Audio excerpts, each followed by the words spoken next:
بسم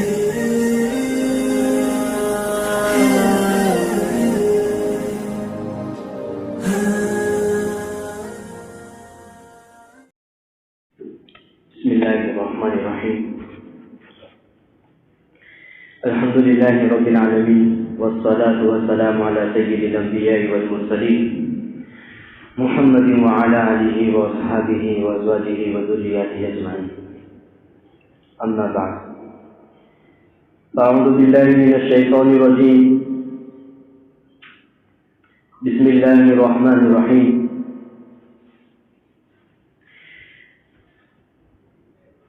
وقل رب ارحمهما كما ربياني صغيرا.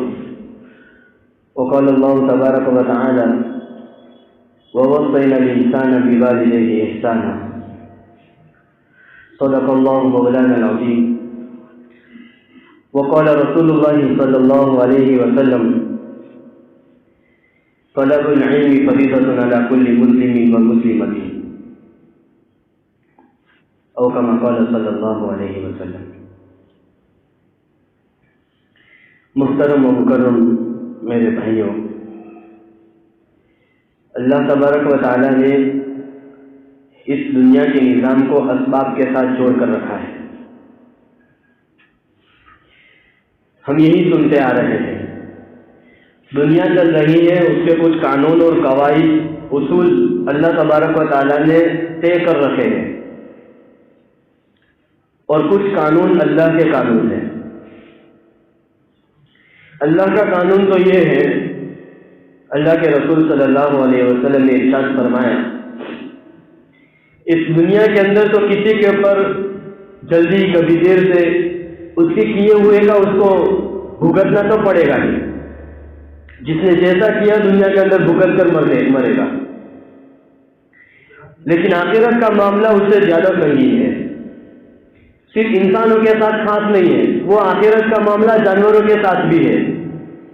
اس لیے حدیث شریف کے اندر یہ آتا ہے کہ اگر دنیا کے اندر کسی سینگ والی بکری نے بغیر سینگ کی بکری کو مارا ہوگا تو کل قیامت کے دن اللہ تبارک و تعالیٰ ان کو اپنے سامنے کھڑا کریں گے. جس کے سینگ دنیا میں نہیں تھے اس کو سینگ دیے جائیں گے، اور جس بکری نے اس کو مارا تھا اس کو کہا جائے گا کہ تو اس کو مار اور اپنا بدلہ وصول کر لے. اتنا انصاف ہے وہاں، کسی کی باندھ چھوڑ بالکل نہیں ہے. لیکن اس دنیا کے اندر یہ کہا ہے کما تدین سودان، جیسا کرو گے ویسا بنو گے، اور اس سے پہلے مرو گے نہیں. اور انسان کی موت ایک بہت بڑا فیصلہ ہے. جس کی موت اچھی، حضرت علی رضی اللہ تعالیٰ عنہ فرماتے ہیں کہ جیسے تم زندگی گزارو گے ایسی موت آئے گی، جیسی موت آئے گی ایسا حشر ہوگا، جیسا حشر ہوگا ایسے فیصلے ہوں گے. کہ اللہ تبارک و تعالیٰ نے دنیا کے اندر دو قانون بنا کر رکھے ہیں. ایک تو اپنا قانون، اسلام کا قانون، اس کے اندر معافی ہے، درگزر ہے. آپ کو کوئی برا بھلا کہتا ہے اس کو معاف کر دو. کوئی آپ کی عزت کھڑے چوک اچھال رہا ہے اس کو معاف کر دو. اللہ کے رسول کی زندگی کے اندر یہ واقعات بہت آئے. حضرت فاطمہ رضی اللہ تعالیٰ عنہ بہت چھوٹی تھی. اللہ کے رسول عکاظ کے بازار کے اندر جب میلہ لگا تھا اسلام کی دعوت دینے کے لیے پہنچے. ایک آدمی نے پیچھے سے اللہ کے رسول کو کہا کہ دوسرا کوئی نبی نہیں ملا، اور اللہ کے رسول صلی اللہ علیہ وسلم کی گستاخی کی. انہوں نے اللہ کے رسول صلی اللہ علیہ وسلم کے چہرے انور پر تھوک دیا اور مٹی ڈالی. حضرت فاطمہ رضی اللہ تعالیٰ عنہ جب اللہ کے رسول گھر آئے، چھوٹی سی بچی ہے، اپنے باپ کے چہرے کو پانی سے دھوتی جاتی ہے اور روتی جاتی ہے. لیکن اللہ کے رسول صلی اللہ علیہ وسلم نے اس وقت حضرت فاطمہ کو فرمایا کہ ما یترک اللہ هذا الامر لا یترک اللہ بیت غبر ولا غبر الا ادخلہ اللہ تعالی هذا الامر فی. کوئی کچا پکا مکان ایسا دنیا میں نہیں ہوگا جہاں تیرے باپ کا دین نہ پہنچا ہو، پہنچ کے رہے گا. آج اتنی ذلت ہے، لیکن اللہ کے رسول نے بدلہ نہیں دیا ہے. حدیبیہ کے موقع پر اور دوسرے تمام موقعوں پر اللہ کے رسول صلی اللہ علیہ وسلم کی ذات کے اوپر حملے ہوئے، اللہ کے رسول نے انتقام نہیں لیا ہے، کیونکہ یہ دنیا کا قانون اسلام کا قانون ہے. اپنے حق کے اوپر آ رہا ہے وہاں پر معافی ہے. لیکن دنیا میں دنیا کے قانون ایسے نہیں ہے. جو جیسا کرے گا فوراً اس کی سزا اس کو مل رہی ہے.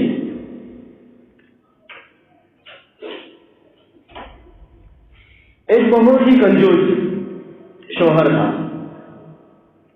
اس شوہر نے اس کی بیوی اچھی تھی، نیک تھی،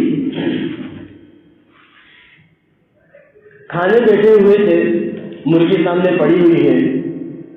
ایک بھکاری آیا، عورت کے اندر سخاوت تھی، اس کے پاس جو آتا جو بچا کچھ اس کا شوہر اس کو دیتا، وہ اس کو لٹانے میں سمجھتی تھی کہ اللہ کے راہ کے اندر دینے میں بڑا مزہ ہے، وہ لٹاتی تھی. شوہر تو درہم دے رہے، پیسہ دے رہے تو اس کی بھی کھال نکال کے دے دیتا، اتنا چاہیے. سامنے کھانا پڑا ہوا ہے، باہر سے کسی فقیر نے آواز لگائی کہ بھائی کچھ کھانا ہو تو دے دو، میں کئی دنوں سے بھوکا ہوں. عورت باہر گئی، لیکن دیکھا کہ شوہر تو اس کو دینے والا ہے نہیں، تو بیچاری روتی ہوئی واپس آ گئی. اب دونوں کی طبیعت الگ الگ تھی. شوہر جو ہے وہ بالکل کنجوس اور عورت کے اندر سخاوت ہے، تو دونوں کا نباہ نہیں ہوا، دونوں کی شادی چل نہیں پائی، دونوں کے چھوٹے چھیڑے ہو گئے، طلاق ہو گئی. چند سالوں کے بعد یہ عورت اپنے دوسرے شوہر کے ساتھ کھانے بیٹھی ہوئی تھی. پھر یہی ملا، شوہر بیٹھا ہوا ہے، سامنے مرغی پڑی ہوئی ہے، وہ ایک بھکاری آ رہا ہے، کھانا مانگ رہا ہے. اس بار بھی عورت باہر نکلی اور باہر نکل کر روتی ہوئی اندر آئی. تو اس کے شوہر نے کہا بھائی کیا ہوا؟ کہا بھیکھا رہا ہے، کھانا دینا ہے. اب یہ شوہر جو تھا وہ سخی تھا، اس نے کہا کہ مجھے کھانے کی کیا ضرورت، ہم تو بعد میں بھی کھا دیں گے، یہ سارا اٹھا کر اس کو دے دو. وہ عورت دھاڑے مار کے رونے لگی. کہا کہ بھائی میرے دینے کو کہہ تو جی، آپ کس بات کا رونا؟ کہا کہ میں آپ کے دینے نہ دینے پر نہیں رو رہی ہوں. کہا پھر کیا بات ہے؟ کہا کہ یہ میرا پہلا وہی شوہر ہے جس نے دینے سے منع کیا تھا، اور آپ وہی شوہر ہیں جو اس وقت مانگنے کے لیے آئے تھے. تدین کما تدان، اللہ نے حالات کو بدل کر رکھ دیا. اس لیے قرآن مجید کہتا ہے وَتِلْكَ الْأَيَّامُ نُدَاوِلُهَا بَيْنَ النَّاسِ، ہم لوگوں کے اندر حالات کو پلٹ سے بدلتے رہتے ہیں، اور حالات کے اندر آدمی چین و سکون چاہتا ہے. تو سب سے بڑی بات ہے کہ انسان اپنے حقوق کو جاننے والا بنے، میرے کیا حق بنتے ہیں. یہ شریعت نے ہر ایک کو اپنے حقوق سکھائے ہیں. میں نے جو حدیث شریف آپ کے سامنے پڑھی، طلب العلم فریضۃ علی کل مسلم و مسلمۃ، ہر مسلمان مرد اور عورت کے اوپر علم سیکھنا فرض ہے. اب اس حدیث کو کچھ خاص کر دیا ہے کہ علم سے مطلب دین کا علم، قرآن پڑھنا ضروری، حدیث پڑھنا ضروری، تبلیغ کرنا جانا ضروری. لیکن ذرا کشادہ دل سے اس کو سوچیے کہ اللہ کے رسول صرف ایک چھوٹی سوچ دینے کے لیے نہیں آئے تھے. یہ چھوٹی حدیث بڑے معلوم ہوتی ہے، لیکن اس کے اندر پوری شریعت آ چکی ہے. انسان بیٹا بن رہا ہے، بالغ ہو رہا ہے، وہ اپنے حقوق جاننے کے میرے اپنے ماں باپ کے اوپر کیا حقوق ہے. بڑا بھائی ہے، وہ چھوٹے بھائی کے حقوق جان لے. آپ کے گھر کے اندر شادی ہو رہی ہے، ساتھ اپنے ساتھ بننے کے حقوق کو جان لے. شوہر اپنے شوہر بننے کے حقوق کو جان لے، بیوی اپنے بیوی بننے کے حقوق کو جان لے. آج ہوتا تو یہ ہے کہ گھر کے اندر کسی کی شادی ہوتی ہے تو جو دلہا بن رہا ہے وہ کسی عالم کے پاس آ کر یہ تو پوچھتا ہے کہ مجھے رات کیسی گزارنی ہے، میری سیکسوئل لائف جو ہے وہ کس طرح گزاروں. وہ تو پوچھتا ہے کہ کیا ترتیب ہوگی، اس کی دعا کیا پڑھنی ہے. لیکن وہ یہ نہیں پوچھ رہا ہے کہ جس لڑکی کو میں لے کر آ رہا ہوں میرے گھر میں اس کے کیا حقوق ہے، میری ماں اس کے ساتھ کیا سلوک کرے، میرا باپ اس کے ساتھ کیا سلوک کرے. اس لیے ہمارا نوجوان ایک بہت بڑا طبقہ ایسا ہے جو ہم کو یہ شکایت کر رہا ہے کہ ہم کو اپنے ماں باپ سے بڑی شکایت ہے. شادی نہیں ہوئی ہے، ابھی بچہ سمجھدار ہوا ہے، لیکن ان کو ابھی سے یہ شکایت ہو گئی کہ ہمارے اوپر مائنڈلی اتنا پریشر ہے کہ ہم وہ بتا نہیں سکتے. کیوں؟ کیونکہ مسجد کے اندر یہ ضرور بتایا جائے گا کہ ماں باپ سے دب کے رہو، لیکن یہ نہیں بتایا جائے گا کہ والدین کے کیا حقوق ہیں. ہر ایک اپنے حقوق کا مطالبہ کر رہا ہے کہ بھئی میرا دوست ہے تو مجھے یہ چاہیے، مجھے کیا دینا ہے یہ پوچھ نہیں رہا ہے، کوئی پوچھ بھی نہیں رہا ہے، کوئی بتا بھی نہیں رہا ہے. تکلیف یہاں پر ہے. آج بہت بڑے ایک عالم کے لڑکے 2-3 دن پہلے ہی میرے پاس آئے، رات کو تقریباً 11:30-12 بجے تک میرے پاس بیٹھے، بس وہ یہی کہہ رہے تھے کہ چاہے آپ لوگ ہماری زندگی کو یوں سمجھ رہے ہیں کہ ہم بہت خوشحال لوگ ہیں، لیکن اندر سے پوچھیے ہمارے دل جل رہے ہوتے ہیں۔ اس کی وجہ اس کا ٹارچر، آپ کو یہ کرنا پڑے گا، آپ کے یہ حقوق ہیں۔ بڑا چھوٹے کو اپنے حقوق بتا رہا ہے، لیکن چھوٹا اگر بڑے کو حقوق بتا رہا ہے تو کہہ کے زبان لڑا رہا ہے۔ بھئی آپ کے بھی کچھ حقوق ہیں، اس لیے اس حدیث کو ایک چھوٹے سے مطلب کے اوپر فٹ نہ کرے کہ دین کا اور شریعت کا علم حاصل کرنا ہے۔ انڈونیشیا کے اندر اور مالدیوز کے اندر ایک بہت اچھی سسٹم ہے، وہاں پر جب شادیوں کی سیزن شروع ہوتی ہے تو الگ الگ طرح کے اجتماع ہوتے ہیں۔ کیا اجتماع ہوتے ہیں؟ ایک اجتماع اس نام کے اوپر ہو رہا ہے کہ آج جو ہے وہ سانس کے حقوق بتائے جائیں گے۔ ساری عورتیں جو سانس بننے والی ہیں اور جو عورتیں لڑکی کی مائیں ہیں، کیونکہ وہ بھی تو لڑکے کی سانس بن رہی ہے، وہ ساری عورتیں اس جگہ پر جمع ہو جائے، پورا عالم صاحب آپ کو آپ کے حقوق بتائیں گے۔ اس لیے پوری دنیا کے اندر سب سے کم طلاق اگر واقع ہوتے تو انڈونیشیا کے اندر، وہاں طلاق کا اتنا سسٹم نہیں ہے۔ یہاں شادی کر دی، اب وہ لڑکی اپنے حقوق کا مطالبہ کر رہی ہے تو اس کو دبایا جا رہا ہے، وہ لڑکی پریشان ہو کے اپنے گھر بیٹھی ہوئی ہے۔ اور ایسی ہی طرح ہمارا پورا معاشرہ چل رہا ہے۔ قیامت کا ایک پس منظر آپ کو بیان کروں، قیامت کب آئے گی؟ اللہ تبارک و تعالیٰ فرماتے ہیں اذا زلزلت الارض زلزالها واخرجت الارض اثقالها، زمین کو ہلا کر رکھ دی جائے گی، واذا وقعت الواقعہ، ایک بڑا جھٹکا لگنے والا ہے، اور اللہ تبارک و تعالیٰ پوری دنیا کو تباہ و برباد کر دے گا۔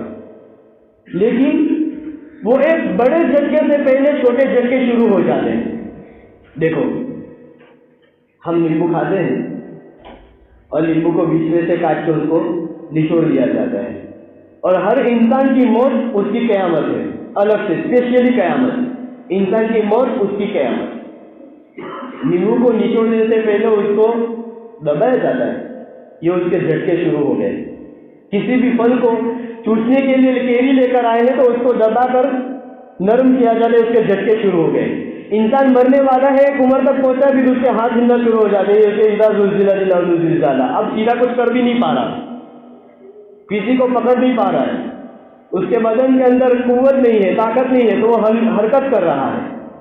اسی طریقے سے قیامت کے اندر جب پوری دنیا ٹوٹ جائے گی، اس سے پہلے چھوٹے چھوٹے نظام جو ہیں ہمارے گھروں کے نظام، وہ سارے برباد ہونا شروع ہو جائیں گے، سکون ختم ہوگا اور سکون اور اطمینان کو اٹھا لیا جائے گا۔ صحابہ وہ تھے کہ میدان جنگ کے اندر ان کو سکون ملتا تھا۔ حضرت معاویہ رضی اللہ تعالیٰ عنہ فرماتے ہیں کہ حدیبیہ بدر کے موقع پر اور تبوک کے موقع پر ان کے ہاتھ سے تلوار چھوٹ رہی ہے۔ کیوں چھوٹ رہی تھی؟ اللہ تبارک و تعالیٰ نے اتنا سکون رکھا تھا، اور آج ہم باہر سکون کے اندر ہے، گھر میں جاتے کے ساتھ انسان کا سر چڑھ جاتا ہے، حقوق مانگ رہے ہیں، سیکھنا کسی کو نہیں ہے۔ آج ہم آپ کو ایک اسپیشلی سے دعوت دے رہے ہیں کہ کسی بھی لائن کے اگر آدمی ہو، جناب نبی کریم صلی اللہ علیہ وسلم کا دربار ہمیشہ سب کے لیے کھلا رکھا ہے۔ کسی کو یہ سوچنے کی ضرورت نہیں ہے کہ مجھے میرے حقوق کو جاننے کے لیے یا مجھے اپنی زندگی کو آگے بڑھانے کے لیے انگریزوں سے سیکھنا پڑے گا، ان کی فلم دیکھنی پڑے گی، ان کے پکچر دیکھنے پڑیں گے۔ جو قوم مرد اور عورت کے اندر فرق نہیں کرتی، وہ حق اور باطل کو کیا سمجھا سکے گی آپ کو؟ ان کے نزدیک مرد اور عورت دونوں برابر ہیں، جس کے ساتھ چاہے اپنی خواہش کو پورا کر لو۔